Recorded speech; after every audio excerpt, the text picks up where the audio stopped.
रिक्शे वाले का बेटा बना आईएएस। ये कहानी है बनारस के अलईपुरा गांव में रहने वाले 12 साल के गोविंद की, जिसकी बचपन में ही पढ़ाई में बहुत रुचि होती है और जीवन में लगातार सुख सुविधाओं का अभाव बने रहने के बाद भी क्लास में हमेशा अव्वल आता है। पिताजी रिक्शा चलाकर पूरे घर की जीविका चलाते हैं। माँ गृहिणी थी जिनका ब्रेन हेमरेज से देहांत हो चुका था और 3 बहनें हैं जिसमें निर्मला दी की शादी हो चुकी है और 2 बहनें ममता दी और गीता दी हमारा दायां और बायां हाथ बनकर हमेशा हमारे साथ खड़ी रहती हैं। गोविंद, प्रश्नोत्तर याद हो गए हो तो नहा लो, हम बाल्टी भर दिए हैं।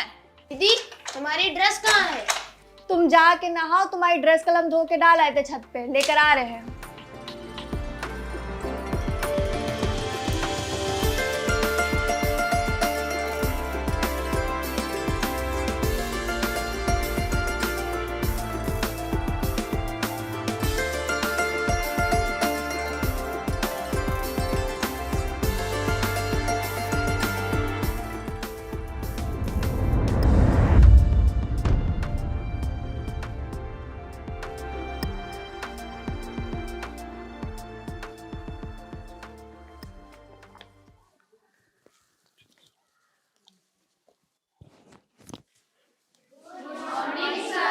गुड मॉर्निंग बच्चों, बैठ जाओ।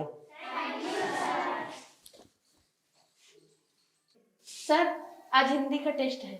हाँ, आज हिंदी का टेस्ट है, लेकिन उससे पहले जो कल मैथ्स का तुम लोगों ने एग्जाम दिया है उसके नंबर सुन लो पहले। तो पहला नाम है गोविंद जायसवाल। सर, इनके सबसे ज्यादा नंबर है, 20 में से 19 नंबर। बैठ जाओ। और बाकी सबके 8 नंबर से भी कम। Very bad. Gyan Prakash 6 number, Radhe 4 number, Madhu 5 number.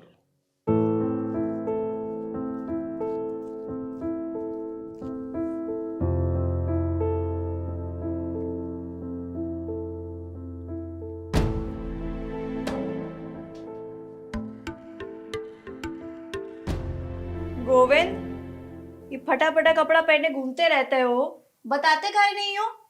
अरे दीदी, बाहर कोई टोकता है तो याद आ जाता है, घर पे आते ही भुला जाते हैं। टेस्ट कैसा हुआ आज? दीदी, टेस्ट तो बहुत ही बढ़िया हुआ।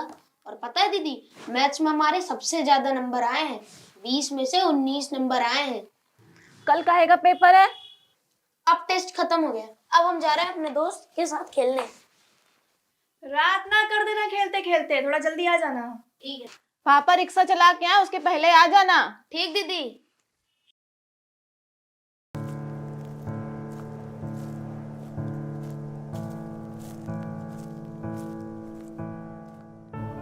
जीवन में सुविधाओं का अभाव मुझे 12 वर्ष की उम्र में ही अप्रत्यक्ष रूप से बहुत कुछ सिखाता जा रहा था। जिस उम्र में बच्चों को साइकिल चलाना और खेलना कूदना पसंद होता था, उस उम्र में मुझे अलग अलग वर्गों के लोगों को उनका काम करते देखना पसंद आने लगा था। मेरा बस यही मानना था कि हर वर्ग या हर तरह के काम का अपना रिस्पेक्ट होता है, लेकिन समाज के बहुत से लोग आपका भविष्य आपके पिता के व्यवसाय से जोड़ते हैं।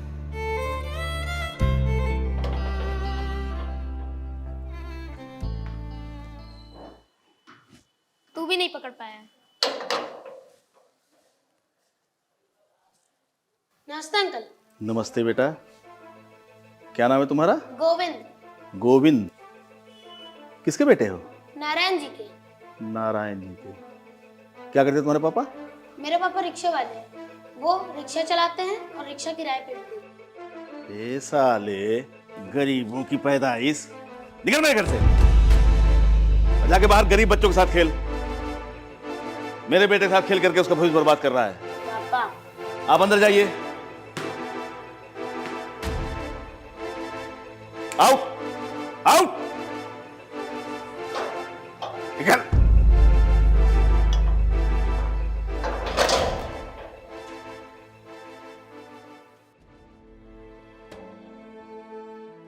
ये क्या था? मुझे कुछ समझ क्यों नहीं आ रहा है?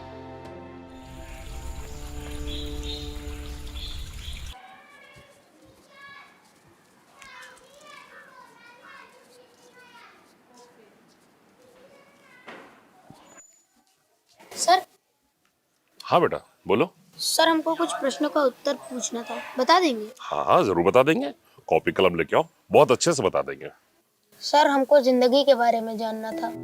जिंदगी? पूछो, क्या क्या पूछना चाहते हो? सर हमको कल से एक बात समझ नहीं आ रही। हम क्लास में हमेशा प्रथम स्थान प्राप्त करते हैं और अमित मेरा सबसे अच्छा दोस्त है, लेकिन जब कल हम उसके घर खेलने गए तब उसके पापा ने हमको अपमानजनक शब्दों का इस्तेमाल करके निकाल के दिया। देखो बेटा, बारिश हो रही है, आओ अंदर चल के बताते हैं, आओ।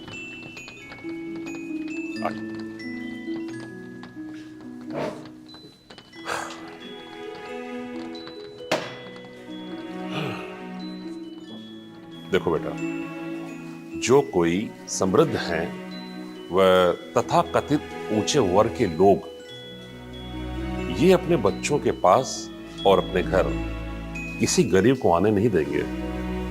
सर मगर ऐसा क्यों? वही तो मुझे जानना है। बैकग्राउंड अलग है ना बेटा, इसलिए। इस बैकग्राउंड को बदला कैसे जा सकता है? बैकग्राउंड बदलने के लिए दो रास्ते हैं।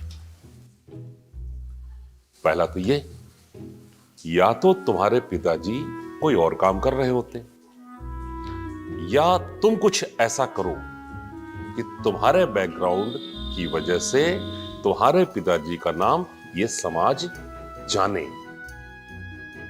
और दूसरा रास्ता ये है, या तो तुम बहुत बड़े बिजनेसमैन बन जाओ, और या फिर पढ़ लिख कर IAS।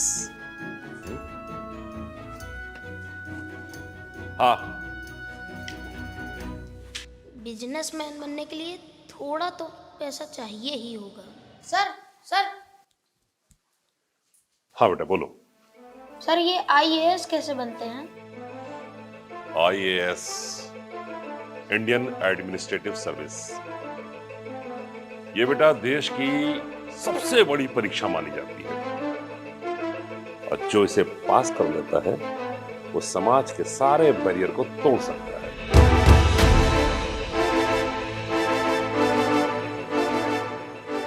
जब वक्त ही थपेड़े लगा रहा हो तो किसी इंसान से धक्के खाने में कैसी शर्म।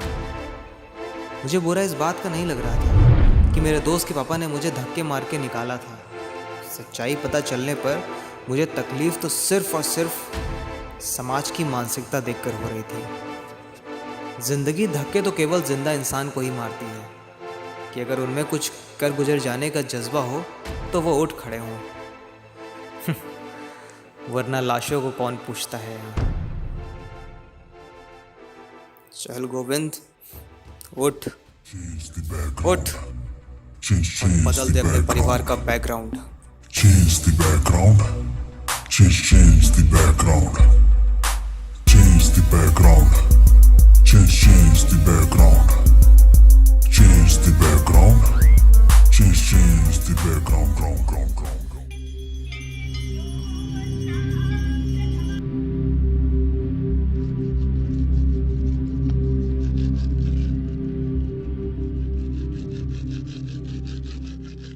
गोविंद, पापा कह रहे थे कि 12वीं पास कर लो तो तुमको ऑटो रिक्शा दिला देंगे। तुम्हारा क्या मन है?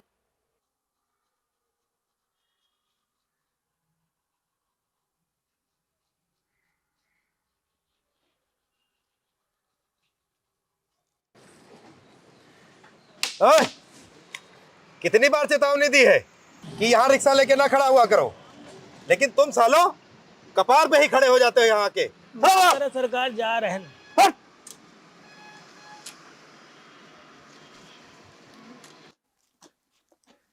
तुम 8वीं कक्षा से ट्यूशन पढ़ा रहे हो और ट्यूशन वाले कहाँ देते हैं इतना पैसा। यही लिए सबका मन रहा है तुमको ऑटो दिला दिया जाए। बात तो ठीक है दीदी, अब हम महीने में